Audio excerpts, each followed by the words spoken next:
Hello, I'm Dr. Stacy. Thanks for joining the video today and for coming in to see what this is all about.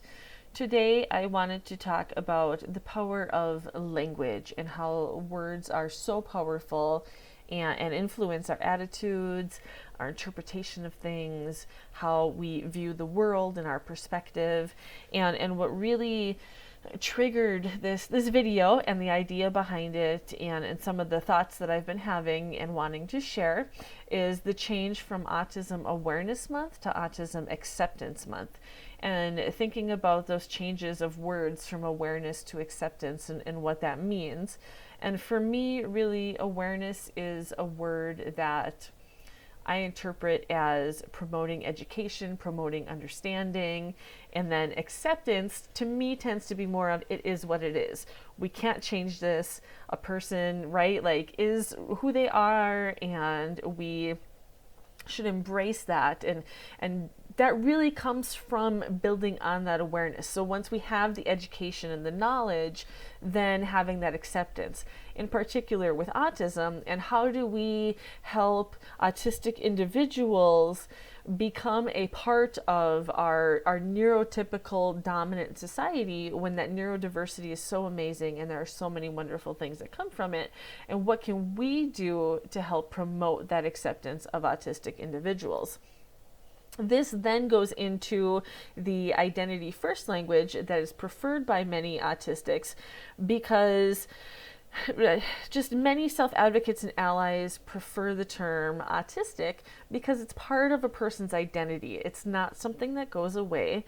Autism is neurodevelopmental, meaning that it's always going to be there. It's not something that can be cured, and then we think about the negative connotations behind trying to cure something that is a part of a person, and then thinking about the person first language, so saying a person with depression, a person with heart disease. That implies some of that sense of something can be cured, and again, that negative connotation that goes with being cured, whereas autism really is part of a person's identity.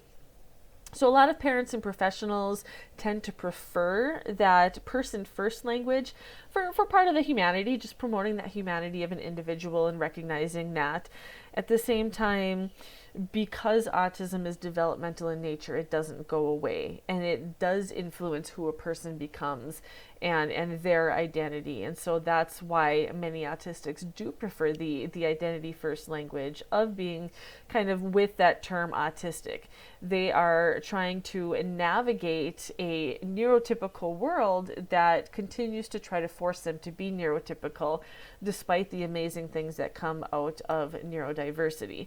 And so it's not necessarily something that an autistic doesn't necessarily struggle from autism, whereas somebody with heart disease might struggle. A person with heart disease would struggle, right? And there's kind of that negative connotation again with that, and autism isn't something someone suffers from, it's part of who they are. And so I encourage you to think about your language, the words you use, the connotations behind them, how you interpret them, and how others interpret them as you kind of move forward.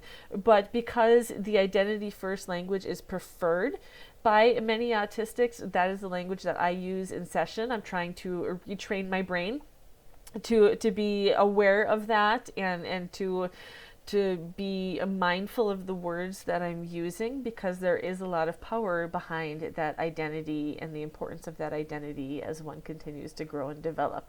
So I encourage you to think about your words and how you use them and the power behind them. And thanks for joining in. I hope you learned something kind of cool today.